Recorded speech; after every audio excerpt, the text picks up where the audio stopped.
Welcome back to Network Africa. Now, as the world comes together to stand with Brussels at this very difficult time following the murder of about 24 people at the Zaventem airport, world leaders are reminded of the need to beef up security in their own countries to prevent further bloodshed. Yesterday's incident is a reminder that terrorism is global, as it is reminiscent of one of the last attacks carried out by Boko Haram last week in a mosque in Maiduguri, which claimed about 20 lives and also received global condemnation from the likes of the European Union. Al-Shabaab also carried out a massacre on a Somali army base, killing about 73 soldiers in the process. All these events are a stark reminder that terrorism is global, and just like the French president as well as the Nigerian president have said, the world needs to come together to fight this global threat. However, we're going to be looking at the issue of copycat terrorism today. Now, according to a paper written by Dr. Paul Marsden, that's a renowned contagion psychologist, the media might actually be fanning the fire, as he puts it, which has been ignited by extremist groups like ISIS and Boko Haram, to mention a few. According to Dr. Marsden, he says here that the amount of media coverage devoted to these events by television networks and newspapers correlates positively with the rise in subsequent copycat events. This is darkly consistent with the substantial body of evidence for suicide contagion. The idea that suicides beget suicides. That's an excerpt of his paper. The question now is this: is the media actually contributing to the rise in terror attacks?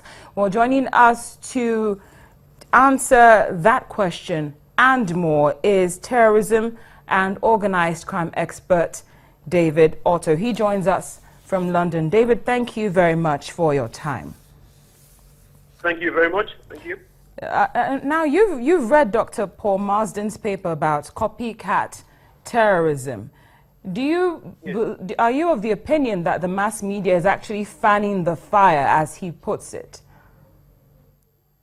This is a report that he has been done in the past 10, 15 years. So essentially, what the report says is that the social media, talking about the television, the internet, newspapers, actually fund some of these terrorist attacks, but we have to understand that globalization, one of the strongest elements of globalization is the availability of information via all these various channels. So it is very difficult to actually conclude by saying that these mediums actually fund terrorism, because whether they are there or not, terrorism will still be in place. I mean, terrorism has been around for the past 100 years. So copycat terrorism is not funded essentially by the media. But yes, we understand that terrorist organizations are actually feeding off the media in order to actually propagate their goals, to the global world. But David, in truth, in Dr. Marsden's paper, he does not say that that the media is the sole contributor, but is saying that we are actually playing a part in fanning the fire, as he puts it. So, is there no truth? I mean, yes. Is there no truth at all in his? One of the things which he said, not just one. He said, the over-reporting by the social media. He talked about the sensationalization of events, glorification of events. Reporting next steps, which is very true, especially when you look at events that happened in Paris during the Charlie Hebdo attacks, where, the media was reporting this event live. So what actually it does is that, it can actually pass information to even the terrorists themselves, where they will be able to know what is going on and then take action from there. So the media plays a role, but this is the ambivalence of having the media. You cannot really choose which of the audience you're passing the information to, because it's available to everyone. Now, not even the issue of methods here. Let's just take a quick look now at some of the ways in which Dr. Marsden says the media could avoid fueling fire. In this, what you're seeing on your screen right now are some of the ways that Dr. Marsden recommends avoiding copycat terrorism. Yes. For instance, he says avoid presenting the event as an accomplishment. For example, do not use the term successful. He says avoid repetitious or excessive reporting of the event, avoid sensationalizing the event, avoid how-to descriptions of the event, avoid portraying the event as painless for those responsible, avoid presenting simplistic explanations for the event, avoid glorifying the event or those responsible for it, and avoid giving a positive rationale for those responsible for the event. And he also says at the end of this paper that it's obvious that we've breached some of these recommendations which have been given. So how do we do our duty as journalists? But, it's a very tricky one. But how do we do our duty and ensure that we don't play into what is expected of us, or we don't contribute to copycat terrorism? I mean, we've seen Boko Haram, for instance, pledging allegiance with ISIS. Just an example. It's very important.